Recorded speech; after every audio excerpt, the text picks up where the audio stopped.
Formal na inendorso ng mga lokal na opisyal ng Pampanga ang senatorial candidates ng Alyansa para sa Bagong Pilipinas. Bagaman paiba-ibang lumalabas sa mga pre-election survey, hindi naman nababahala ang grupo at tuloy-tuloy lang sila sa pag-iikot sa iba't ibang bahagi ng bansa.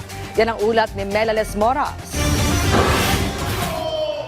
3 linggo bago ang hatol ng Bayan 2025, puspusa na ang pag-iikot ng mga pambato sa pagkasenador ng Alyansa para sa Bagong Pilipinas. Ngayong araw, 4 na malalaking campaign sorties sa Pampanga ang kanilang nilahukan kung saan sila'y inendorso at nakatanggap ng mainit na suporta, hindi lang mula sa mga residente kundi maging sa mga lokal na opisyal.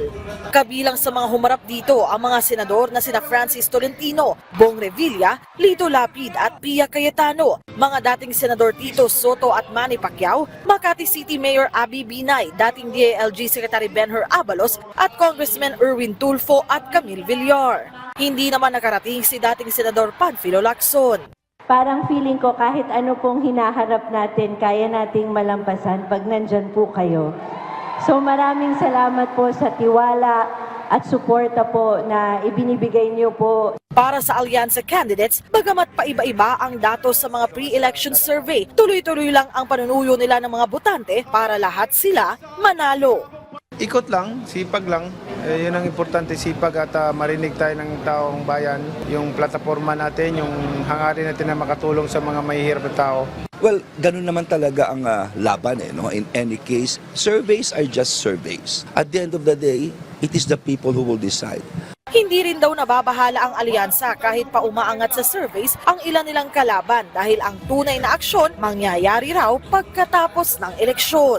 I'm happy where I'm at right now.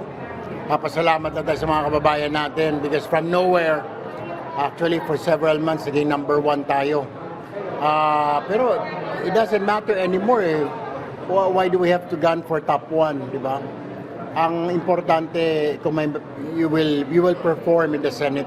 Si Senador Tolentino, itinanggi naman ang kumalat na ginusto niya umanong bumalik sa PDP laban. Iginiit din niyang nahack lamang siya nang magkaroon ng post sa kanyang Instagram account na nagkukumpara sa kasalukuyan at dating Pangulo.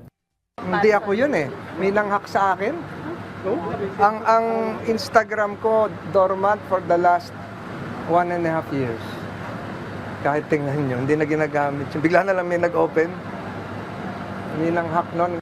Sa ngayon, sunod-sunod ang nakukuhang endorsement ng Alyansa. Lubos naman ang pasalamat dito ni Alyansa Campaign Manager Toby Chanco. Tuloy-tuloy rin ang kanilang gagawing pag-iikot sa iba't ibang panig ng bansa. Melales Moras para sa Pambansang TV sa Bagong Pilipinas.